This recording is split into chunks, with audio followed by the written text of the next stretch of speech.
ये कहानी पूरी तरह से काल्पनिक है। इसका वास्तविक घटनाओं, व्यक्तियों या स्थानों से कोई संबंध नहीं है। ये कहानी मुझे एक ट्रक ड्राइवर ने सुनाई थी जब मैं एक सुनसान ढाबे पर खाना खाने के लिए रुका था। रात का समय था, चारों ओर सन्नाटा पसरा हुआ था। ढाबे पर बस एक ट्रक खड़ा था और उसके पास एक थका हुआ ट्रक ड्राइवर रवि अकेला चाय पी रहा था।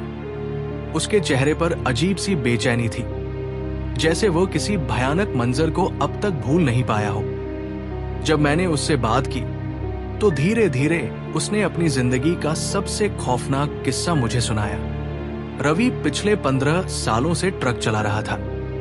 उसने कई बार अकेले सुनसान रास्तों पर सफर किया था, लेकिन हाईवे 66 का वो सफर उसकी जिंदगी का सबसे डरावना अनुभव बन गया। उस रात रवि को एक शहर से दूसरे शहर जरूरी सामान पहुंचाना था। उसका मालिक बार बार फोन करके कह रहा था कि सामान सुबह तक हर हाल में पहुंचना चाहिए। रवि ने ट्रक स्टार्ट किया और हाईवे 66 की ओर बढ़ गया। रात घनी होती जा रही थी, चारों ओर सिर्फ अंधेरा था और ट्रक की हेडलाइट्स ही उसका सहारा थी। सड़कें वीरान थी, दूर दूर तक कोई गाड़ी या आदमी नजर नहीं आ रहा था। कुछ देर बाद रवि ने देखा कि सड़क किनारे एक पुराना ट्रक खड़ा है और उसका ड्राइवर हाथ हिलाकर उसे रोकने का इशारा कर रहा है। रवि ने ट्रक धीमा किया और खिड़की से बाहर झांककर पूछा, क्या हुआ भाई, कोई दिक्कत है? उस ड्राइवर का चेहरा सफेद पड़ चुका था, आंखों में अजीब सा डर था। उसने धीमी आवाज में कहा, आगे मत जाना, वहां एक पेड़ है, एक बड़ा बरगद का पेड़। वहां कुछ गलत है, कुछ ऐसा जो इंसानों का नहीं है। मैंने तुम्हें चेतावनी दे दी, अब फैसला तुम्हारा है। रवि हल्की हंसी हंसते हुए बोला, भाई तुम लोग भी ना इन कहानियों पर यकीन कर लेते हो। मैं चलता हूं, मेरा सामान लेट नहीं होना चाहिए। रवि ने ट्रक आगे बढ़ा दिया।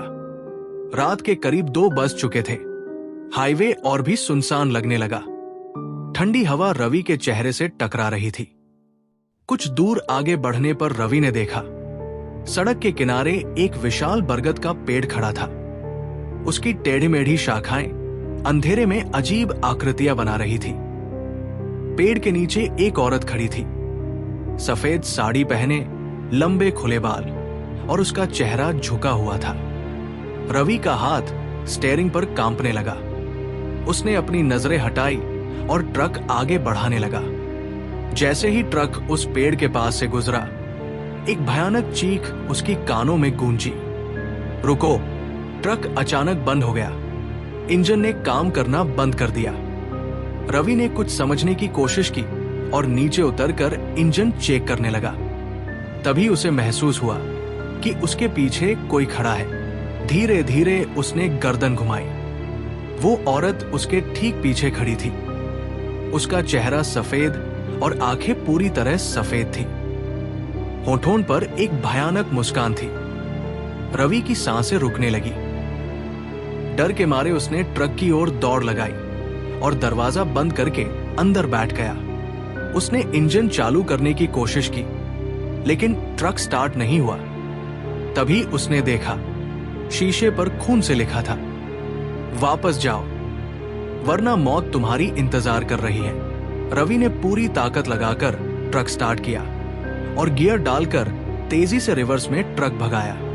उसकी आंखों में आंसू थे और दिल तेजी से धड़क रहा था। सुबह होने पर रवि एक छोटे से ढाबे पर रुका। वो पसीने में भीगा हुआ था और हाथ अब भी कांप रहे थे। ढाबे पर एक बुजुर्ग बाबा बैठे थे। रवि ने उन्हें सारी बात बताई। बाबा ने गहरी सांस लेते हुए कहा, बेटा, वो पेड़ श्रापित है। वहां एक चुड़ैल रहती है जो रात के अंधेरे में अपने शिकार की तलाश करती है। जो एक बार उसके जाल में फंस जाए, वो कभी वापस नहीं लौटता। तुम्हारा बचना किसी चमत्कार से कम नहीं है। रवि ने उस दिन के बाद से हाईवे 66 पर कभी कदम नहीं रखा। उस ढाबे पर वो कहानी सुनते हुए मुझे रवि की आवाज में डर और दर्द साफ महसूस हुआ। उसकी आंखें अब भी उस रात के मंजर को याद करके कांप रही थी। सोचिए, अगर आप रवि की जगह होते तो क्या करते?